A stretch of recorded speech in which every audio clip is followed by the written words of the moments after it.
Hello students, welcome back to my channel Parmar PCS. तो कल मैंने एक वीडियो कराई थी जो कि मैं पूरी नहीं करा पाई, कुछ प्रॉब्लम आ गई थी रिकॉर्ड करने में, इसलिए आधी मैं रिकॉर्डिंग आज कर रही हूँ। तो ये 2 पार्ट में वीडियो होगी। फर्स्ट पार्ट मैंने अपलोड कर दिया है, आप उसे देख लेना। ये सेकेंड पार्ट है। इसमें कुछ क्वेश्चन मैंने बोला था आपको कि जीके से रिलेटेड नहीं है, पर मुझे लगता है सिर्फ इस क्वेश्चन को छोड़ के जो कि बहुत डेप्थ में है, ये हमारे में मतलब ये रेलिवेंट नहीं है। लेकिन और जो क्वेश्चंस हैं वो थोड़े से पढ़ लेते हैं क्योंकि मेरे को थोड़े इंटरेस्टिंग लगे वो क्वेश्चंस। तो क्वेश्चन नंबर 7 देखते हैं एक बार। इससे पहले I am requesting you please subscribe to my channel, it's very important for me और it gives me so much motivation. और मैं इसी वजह से रिकॉर्ड कर पाती हूँ कि कोई सब्सक्राइब कर रहा है, कोई देख रहा है मेरी वीडियोस को, किसी को अच्छा लग रहा है मेरा पढ़ाया हुआ। So please do subscribe. तो क्वेश्चन नंबर 7 देखते हैं। Who among the following propounded the concept of integral education. किसने ये कंसेप्ट प्रोपाउंड करा था? तो ये करा था श्री औरबिंदो। श्री औरबिंदो जी ने ये कंसेप्ट करा था। इसका मतलब क्या है इंटीग्रल एजुकेशन का? देखो, उन्होंने बोला था कि सिर्फ इंडिविजुअल को हमें ये नहीं करना चाहिए कि एक इंटेलेक्चुअल ग्रोथ पे ही ध्यान देते रहो, बुक्स के थ्रू पढ़ाते रहो। हमें उसकी कंप्लीट डेवलपमेंट पे ध्यान देना चाहिए, यानी कि फिजिकल एक्टिविटी करवानी चाहिए, ठीक है, साइकिक, स्पिरिचुअल, हर तरह से उसकी डेवलपमेंट पे ध्यान देना चाहिए। इसीलिए इंटीग्रल एजुकेशन को बोला गया और ये आइडिया उन्होंने दिया था। ठीक है, अब एक ऐसा ही आइडिया एजुकेशन रिलेटेड था, नई तालीम। नई तालीम, ठीक है, इसको बेसिक एजुकेशन भी बोला गया। ये किन्होंने प्रोपाउंड करा था? महात्मा गांधी ने। और इसमें क्या बोला गया? इसमें ये बोला गया, इन्होंने 1937 में वार्धा में एक कॉन्फ्रेंस हुई थी, वहाँ पे ये आइडिया प्रोपाउंड करा था, ये आइडिया दिया था उन्होंने पहली बार और बताया था कि लर्निंग बाय डूइंग, मतलब कुछ क्राफ्ट सेंटर्ड आप एजुकेशन रखो, सिखाते हुए, जैसे स्पिनिंग करते हुए, वो खुद भी चरखा काटते थे, है ना, और क्या बोलते हैं, वेविंग करते हुए एंड एग्रीकल्चर करते हुए, पोट्री करते हुए, वो सब करते हुए भी एजुकेशन दी जा सकती है, ना कि सिर्फ बुक्स दे दो और बुक्स के थ्रू पढ़ाते रहो। उससे ज़्यादा इम्पोर्टेंट है आप क्राफ्ट पे भी ध्यान दो, तो एक अच्छी तरह एक होलिस्टिक डेवलपमेंट हो पाए एक स्टूडेंट की। अब एक क्वेश्चन देख लेते हैं। न्यू एजुकेशन पॉलिसी जो 2020 की थी, उसमें ECCE स्टैंड्स फॉर, इसका मतलब क्या है? इसका मतलब है early childhood care and education.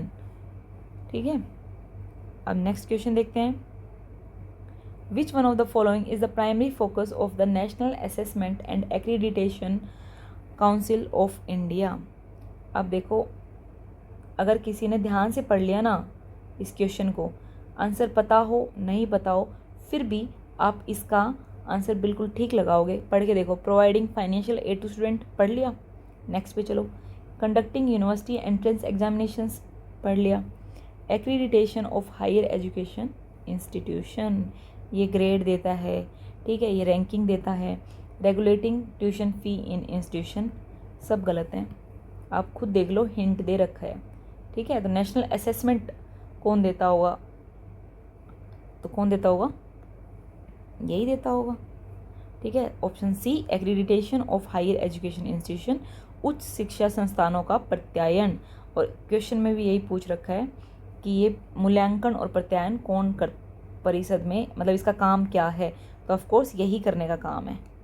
ठीक है, तो कई क्वेश्चंस ऐसे भी सोल्व होते हैं, इसीलिए मैं बोलती हूँ कि ऑप्शंस अच्छे से पढ़ो, आराम से पढ़ो। जल्दी जल्दी अगर आपने पेपर पूरा टाइम पे सोल्व कर भी दिया और वो गलत कर दिया तो फ़ायदा नहीं है, इसलिए थोड़ा सा आराम से क्वेश्चंस को पढ़ो, जल्दबाजी मत करो, ठीक आंसर करो। अब नेक्स्ट क्वेश्चन है, PURA पूरा approach to economic development is the brain child of who among the following. किसकी ब्रेन चाइल्ड थी ये अप्रोच? APJ अब्दुल कलाम की। ठीक है, इसका मतलब क्या है? Providing urban amenities to rural areas. ठीक है, अर्बन एमिनिटीज़ रूरल एरियाज़ में प्रोवाइड करनी है, ये किसका ब्रेन चाइल्ड था, ये किसने बोला था, APJ अब्दुल कलाम ने बोला था। ठीक है, याद रखना। अब हमारे नेक्स्ट क्वेश्चन देखते हैं, जहाँ तक हमने छोड़े थे 18th हमने कर लिया था, मौलाना अब्दुल कलाम आज़ाद। अब नेक्स्ट क्वेश्चन देखते हैं, what is the primary purpose of Kyoto protocol which came into effect in 2005। इसका क्या था primary purpose? To reduce the emission of green house gases. Option सारे पढ़ने हैं, मैं वीडियो की वजह से ताकि लंबी ना बने इसलिए मैं आपको आंसर बता रही हूँ, और इसमें कुछ एक्सप्लेन करने का इतना है नहीं। अब नेक्स्ट क्वेश्चन देखते हैं, main leaders during the revolt of 1857। अब देखो रानी लक्ष्मीबाई थी, आपको पता है, मंगल पांडे भी थे। ए और बी किस किस में है? इसमें नहीं है, सॉरी इसमें है, इसमें नहीं है, तो दो तो वैसे ही एलिमिनेट हो गए। अब देखते हैं, बहादुर शाह जफर एंड मीर निसार अली, इसमें से कौन थे? इनको लीडर डिक्लेयर करा था ना वॉर का, इन्हीं के फेस पे पूरी लड़ाई हुई थी कि इनको लीडर बनाते हुए कि सब दिल्ली इसीलिए गए थे, दिल्ली चलो का नारा भी उसी टाइम पे दिया था। क्यों दिया था? क्योंकि एक लीगेसी वहाँ पे थी कि मुस्लिम रूलर बचे हुए थे बहादुर शाह जफर, और उनको ढाल बनाते हुए ये रिवोल्ट स्टार्ट किया गया था, तो इसलिए ऑप्शन ए इसका आंसर हो जाएगा। Next question, with reference to river Ganga drainage system which of the following statement are correct. अब देखो, the Ganga river system is largest in India, मान लो नहीं पता, कोई नहीं। गंगा राइज इन उत्तरकाशी, मान लो नहीं पता, it's okay. Sutlej and Jhelum are tributaries of Ganga, ये तो आपको पता होगा, बिल्कुल पता होगा, जिसने बेसिक ज्योग्राफी थोड़ी बहुत भी ड्रेनेज सिस्टम पढ़ा है उसको पता होगा। सी एलिमिनेट करते हुए आप अपने आंसर तक पहुंच जाओगे। नेक्स्ट क्वेश्चन है, Khyber pass is situated in which of the following country. तो कहाँ से? बांग्लादेश नहीं, भूटान नहीं, इंडिया नहीं, पाकिस्तान। तो देखो है ऐसे ही, इंडिया, पाकिस्तान और वाया हम अफ़गानिस्तान जा सकते हैं। ठीक है, तो इसका आंसर क्या हो जाएगा? पाकिस्तान। नेक्स्ट क्वेश्चन है, Kirsty Coventry who became the first women to be elected as president of International Olympic Committee is from which of the following country. तो जो IOC की प्रेसिडेंट बनी है क्रिस्टी कोवेंट्री, ये किस देश की महिला हैं? तो वो हैं जिम्बाब्वे की। ये करंट में काफ़ी रही थी, क्यों रही थी? क्योंकि पहली बात तो ये IOC की पहली, मतलब IOC की हिस्ट्री में ऐसा पहली बार हुआ है कि कोई फीमेल प्रेसिडेंट बनी है। ठीक है, तो ये फर्स्ट फीमेल प्रेसिडेंट हुई। सेकंड, इसका फैक्ट क्या है कि कोई अफ्रीकन पहली बार IOC का, मेल या फीमेल की बात नहीं है, अफ्रीकन कोई पहली बार IOC का प्रेसिडेंट बना है। ठीक है, नेक्स्ट क्वेश्चन देख लेते हैं, which of the following is are objectives of national population policy 2000। की नेशनल पॉपुलेशन पॉलिसी है 2000, उनके ऑब्जेक्टिव क्या क्या थे? पॉपुलेशन स्टेबलाइजेशन बाई 2045, कि हमें स्टेबलाइज करनी है पॉपुलेशन 2045 तक। दूसरा ऑप्शन क्या है? Reduce maternal mortality rate to below 100 per 1 lakh live birth. तो ये दोनों ही ऑप्शन ठीक हैं। ठीक है, next, which among the following are the best known capital markets. कौन कौन से हैं? स्टॉक मार्केट कैपिटल मार्केट का हिस्सा है, बॉन्ड मार्केट भी, depository account with any of the depositors in India, ये तो बैंकिंग सिस्टम का पार्ट है। ठीक है, तो ये क्या हो जाएगा इसका आंसर? 1 और 2, डी ऑप्शन हो जाएगा। हु इस्टेब्लिश फिकी इन इंडिया। तो किसने इस्टेब्लिश करा था? बहुत ध्यान से ऑप्शन पढ़ोगे ना तभी मतलब चांसेस हैं कि गलत नहीं होगा, क्योंकि देखो कितने, पुरुषोत्तम दास, ठाकुर दास, इसमें भी है, इसमें भी है। आंसर इसका ये है बी। ये ऑप्शन बड़ा, मतलब ये क्वेश्चन वैसा वाला था कि जिसको अगर आता भी हो तो जल्दबाजी में ये सिर्फ ये पढ़ के कोई डी पक्का करके आया होगा। ठीक है, लेकिन इसका आंसर है B, Purushottam Das, Thakur Das and GD Birla. ठीक है, इसकी फुल फॉर्म क्या है फिक्की की? Federation of Indian Chambers of Commerce and Industry. कब इस्टेब्लिश हुआ था? 1927 में।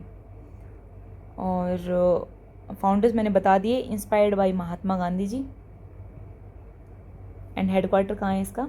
न्यू दिल्ली में। अब नेक्स्ट देखते हैं, पॉलिटी से है, right of equality before law किस में आता है? आर्टिकल 14 में आता है। Protection from discrimination on religious grounds article 15 में, equality of opportunity article 16, abolition of untouchability article 17। क्या हो जाएगा? A. Next question, the maximum number of members in Lok Sabha is fixed at, fix कितना है? फिक्स जो कि कॉन्स्टिट्यूशन में लिखा हुआ है 552, ऑप्शन डी। ठीक है, नेक्स्ट क्वेश्चन देख लेते हैं। आर्टिकल 50 क्या है? आर्टिकल 50 डीपीएसपी है। क्या है इसमें? Separation between judicial and executive. A का 2, तो 2 ऑप्शन एलिमिनेट हो जाएंगे। उसके बाद आर्टिकल 61, अगर ये किसी को नहीं पता तो 61 पता होगा, इम्पीचमेंट। ऐसे याद रख लेना इसको, 61 ये आई जैसा है, आई है ना 1, तो इससे इम्पीचमेंट। तो सी का 1 हो जाएगा, तो आंसर निकल के आ जाएगा ये 143 क्या है? Advisory jurisdiction of supreme court. 320 क्या है? Functioning of public service commission. बस इसी के साथ हमारे ये सारे क्वेश्चन हो गए और ये वाला जो क्वेश्चन पेपर है वो पूरा हो गया म्यूजिक का। अब नेक्स्ट हम कौन सा करेंगे? नेक्स्ट हम करेंगे असिस्टेंट प्रोफेसर बीएड। ठीक है, इसके साथ हमारे सारे हो जाएंगे असिस्टेंट प्रोफेसर वाले।